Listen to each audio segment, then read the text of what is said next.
ఏపీలో YCP government ఉన్నప్పుడు ప్రవేశపెట్టిన పథకాల పేర్లన్నింటినీ కూడా ఇప్పుడు టీడీపీ గవర్నమెంట్ రాగానే ఆ పథకాల పేర్లన్నింటినీ కూడా మార్చేసిందంట కదా. మరి ఏ ఏ పథకాల పేర్లు ఏ విధంగా మారే, మరి దాని గురించి ఏం చెప్తారు సార్ మీరు? మామూలుగా ప్రతి గవర్నమెంట్ వచ్చినప్పుడు పథకాల పేర్లు మార్చేయడం, లేకపోతే శిలా పలకాల్లో మార్చేయడం, లేకపోతే వెబ్సైట్లు మార్చేయడం, లేకపోతే ఏదన్నా కిట్స్ ఇస్తుంటే వాటి పేర్లు మార్చేయడం, దీనికి బోలెడంత ప్రజాధనం వృధా. యాక్చువల్గా గతంలో జగన్ మార్చినప్పుడు విమర్శించిన తెలుగుదేశం, పవన్ కళ్యాణ్ వీళ్ళే మళ్ళీ ఇప్పుడు మారుస్తున్నారు. సో ఇప్పుడు ఏపీ సాంఘిక సంక్షేమ శాఖ సోషల్ వెల్ఫేర్ డిపార్ట్మెంటు ఒక జీవో ఇచ్చింది, ఆర్డినెన్స్. అందులో వాళ్ళు కొన్ని పథకాలు మేము మారుస్తున్నామని ఇచ్చారు. అందులో ఏంటంటే జగనన్న వసతి దీవెన, జగనన్న విద్యా దీవెన ఈ రెండు కలిపి పోస్ట్ మెట్రిక్ స్కాలర్షిప్ అని పేరు పెట్టారు. తర్వాత జగనన్న విదేశీ దీవెన, దీనికి అంబేద్కర్ ఓవర్సీస్ విద్యానిధి అని మార్చారు. తర్వాత వైఎస్ఆర్ కళ్యాణం వస్తు, దీనికి చంద్రన్న పెళ్లి కానుక. వైఎస్ఆర్ విద్యోన్నతి, ఎన్టీఆర్ విద్యోన్నతి. జగనన్న సివిల్ సర్వీసెస్ ప్రోత్సాహకం, దీనికి incentive for civil service exam, దాన్నే ఇంగ్లీష్లో పెట్టారు పేరు, జగన్ తీసేసి. సో ఇలా మార్చారు. అది కాకుండా 2019కు ముందు మొదలైన పథకాలకన్నిటికి కూడా మళ్ళీ పాత పేర్లు పెట్టాలని కూడా ఆర్డర్స్ ఇచ్చారు. ఆ రకంగా వైఎస్ఆర్ హెల్త్ యూనివర్సిటీ, అంతకుముందు అది ఎన్టీఆర్ యూనివర్సిటీ, దాన్ని జగన్ వైఎస్ఆర్గా మార్చాడు. అప్పుడే పెద్ద ఎత్తున నిరసన వచ్చింది. యాక్చువల్గా జగన్ ఎన్టీఆర్ పేరుతో ఒక జిల్లానే ఏర్పాటు చేశారు. నిజానికి చంద్రబాబు పీరియడ్లో ఎప్పుడూ చేయలేదు. అయినా జగన్కి ఆ క్రెడిట్ పోలే. దీనివల్ల ఏమైందంటే ఇంకా బాగా నెగిటివ్ వచ్చేసింది జగన్కి. అట్లాగే ఆరోగ్యశ్రీ, వైఎస్ఆర్ ఆరోగ్యశ్రీని కూడా ఇప్పుడు పేరు మారుస్తున్నారు. నిజానికి వైఎస్ఆర్ ఆరోగ్యశ్రీ అనగానే అందరికి గుర్తొచ్చేది వైఎస్ఆర్ పేరు, దాన్ని వీళ్ళు మారుస్తున్నారు. సో క్లియర్గా నేను చాలాసార్లు చెప్తుంటా, ఇవాళ దేశంలో ఒక పొలిటికల్ పార్టీకి ఇంకొక పొలిటికల్ పార్టీకి ఎసెన్స్లో ఏమీ తేడా లేదు. నీకేదో నీ కులమనో, నీ ప్రాంతమనో, ఇంకోటో కారణాలతో ఒక పొలిటికల్ పార్టీని సపోర్ట్ చేయడం, ఇంకొక పొలిటికల్ పార్టీని వ్యతిరేకించడం తప్ప ఎసెన్స్లో ఎవడొచ్చినా పెద్ద ఏమీ లేదు. ఇట్లాంటి మార్పులు తప్ప బేసిక్ ఎసెన్స్లు ఏం లేదు. వీళ్ళు వచ్చినా దాడులు చేస్తున్నారు, వీళ్ళు వచ్చిన ప్రభుత్వ ఉద్యోగాల మీద ఆల్రెడీ జులుం చలాయిస్తున్నారు. నిన్న ఓపెన్గా మనం ఇద్దరు, ఒక మినిస్టరు, ఒక కాబోయే స్పీకరు, ఇద్దరు కూడా ఉద్యోగుల మీద ఎలా మాట్లాడారో నిన్న చూసాం మనం. అయ్యన్న పాత్రుడైతే బండబూతులు తిట్టాడు, రోడ్డు సరిగా వేయలేదని ఆర్ఎన్బి అధికారులని బండబూతులు తిట్టాడు. ఓపెన్గా వీడియో ముందే అలా తిడుతున్నాడంటే ఇంక వీడియో లేకపోతే ఏం తిట్టేవాడో తెలీదు. ఇంకా అచ్చెన్నాయుడు కూడా ఓపెన్గా తెలుగుదేశం వాళ్ళ మీరు బిల్ల పెట్టుకొని వెళ్ళండి, మీకు కుర్చీ వేసి టీ ఇచ్చి పనులు చేసిస్తారు, ఒకవేళ ఎవరన్నా చీకపోతే వాళ్ళకి ఏం జరుగుతుందో వాళ్ళకే తెలుసు, ఎవరు చెప్పక్కర్లేదు అంటే డైరెక్ట్గానే బెదిరిస్తున్నాడు. తెలుగుదేశం కార్యకర్తలకు పనులు చేయాలి మీరని. అంటే వేరే వాళ్ళకి చేయరా, వేరే వాళ్ళకి ప్రజలు కాదా? సో ఇది క్లియర్గా ఏంటంటే వీళ్ళు వచ్చి రాకముందే అరాచకం స్టార్ట్ అయిపోయింది.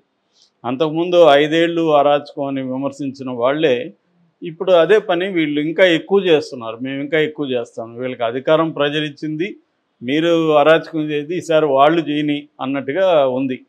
ఎందుకు ప్రతిసారి ఒకరే అరాచకం చేస్తే బాగుండదు, కొత్త వాళ్ళు ఈసారి మళ్ళీ వాళ్ళు చేయని 5 ఏళ్ళు అరాచకం, తర్వాత వాళ్ళని దిస్తాం, మళ్ళీ మీరు చేద్దరు అరాచకం అన్నట్టు ఉంది తప్ప వీళ్ళు వచ్చి నిజానికి అనేక హామీలు ఇచ్చారు ప్రజలకు చేస్తామని, వాటి మీద ఫోకస్ చేద్దామనేది ఎవరికి లేదు. ప్రతి ఒక్కరు ఏంటంటే బెదిరించడం. హోమ్ మినిస్టర్, సాక్షాత్తు హోమ్ మినిస్టర్ పోలీసులను బెదిరిస్తుంది, మీ మనసులో జగన్ ఉంటే ఇప్పుడే దాన్ని బయట పెట్టేయండి, లేదంటే మీకు మామూలుగా ఉండదని. ప్రతి మంత్రి, ప్రతి ఎమ్మెల్యే తెలుగుదేశంలో బెదిరించడం మొదలుపెట్టారు. అది ప్రత్యర్థులను బెదిరిస్తున్నారు, ఇటు ఉద్యోగులను కూడా బెదిరిస్తున్నారు. నిజానికి ఉద్యోగులంతా కూడా వాళ్ళకి ఎక్కువ వేశారు. 70-80% ఉద్యోగులు తెలుగుదేశం కూటమికి ఓట్లేశారు. కానీ ఇప్పుడు వాళ్ళే మనం ఫేస్బుక్లో మిగతా చోట్ల పోస్టులు చూస్తూ ఉంటే మేము ఇంకా రాజకీయాలు మాట్లాడొద్దని అనుకున్నాము కానీ మాట్లాడక తప్పట్లేదని మళ్ళీ వాళ్ళు పోస్టులు పెడుతున్నారు. ఇదేం అరాచకం అని. ఇది ఇప్పుడు వీళ్ళకి కొత్తగా అర్థమైంది. అలా పోస్టులు పెడుతున్న వాళ్ళంతా ఒక రకంగా అమాయకులు అని చెప్పచ్చు. ఎందుకంటే గతంలో తెలీదా, అంతకుముందు 2014 నుంచి 19 వరకు తెలుగుదేశం అరాచకాలు ఏం చేయకుండానే ఓడిపోయారా?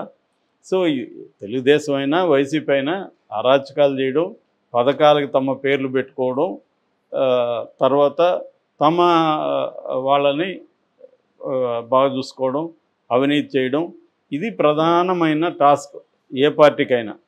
ఇంకేదో గెలవాలి కాబట్టి ప్రజలకు కొంత విధించాలి అన్నది తప్ప ఇక్కడ నిజంగా పీపుల్ సెంట్రిక్ పరిపాలన అనేది మనం అసలు మర్చిపోవాలి.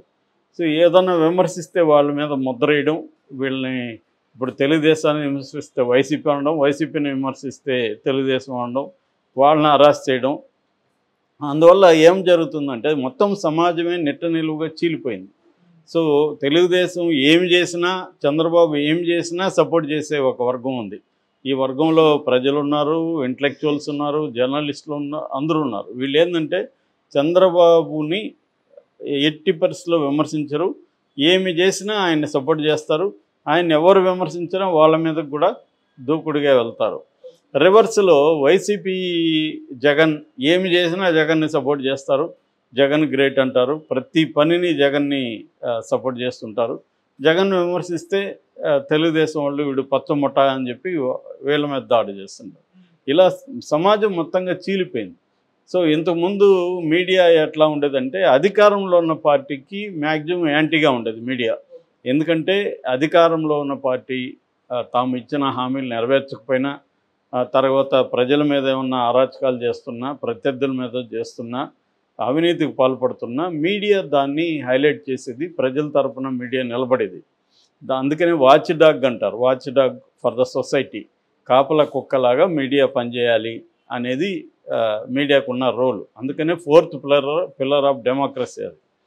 అంటే శాసన వ్యవస్థ, న్యాయ వ్యవస్థ, చట్ట వ్యవస్థ, దీని తర్వాత ఇదనమాట. ఇప్పుడు ఎలా అయిపోయిందంటే మీడియా కూడా నెట్టిన చీలిపోయింది. ఇక్కడైతే తెలుగుదేశం, వైసీపీ ఆంధ్రప్రదేశ్లో మధ్యలో ఉండేది వెరీ వెరీ ఇదైపోయింది. ఎవరన్నా మాట్లాడినా వాళ్ళ మీద ఒక ముద్ర వేసేయడం, ముద్ర వేసి ఇంకా అతను ఇండిపెండెంట్గా ఉండడానికి కుదరనట్టుగా మొత్తం ప్రచారం లేవనెత్తేయడం, నేను విమర్శిస్తుంటే ఇది జరుగుతూ ఉంది ఆంధ్రప్రదేశ్లో. అందుకని ఇప్పుడు పథకాలు నిజానికి వీటే.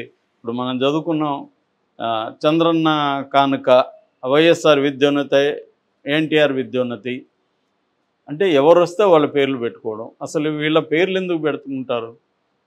ఈ పేర్లు పెట్టకుండా ఇప్పుడు జగన్ అవసరం లేదు, ఎన్టీఆర్ అవసరం లేదు, మామూలుగా విద్యోన్నతను ఎందుకు పెట్టచ్చు? లేదు మన స్వాతంత్రం నాటి వాళ్ళు ఉన్నారు, వాళ్ళ పేర్లు పెట్టచ్చు. ఇక్కడ కూడా ఒకటి మంచి పేరు అయితే పెట్టారు, అంబేద్కర్ ఓవర్సీస్ విద్య.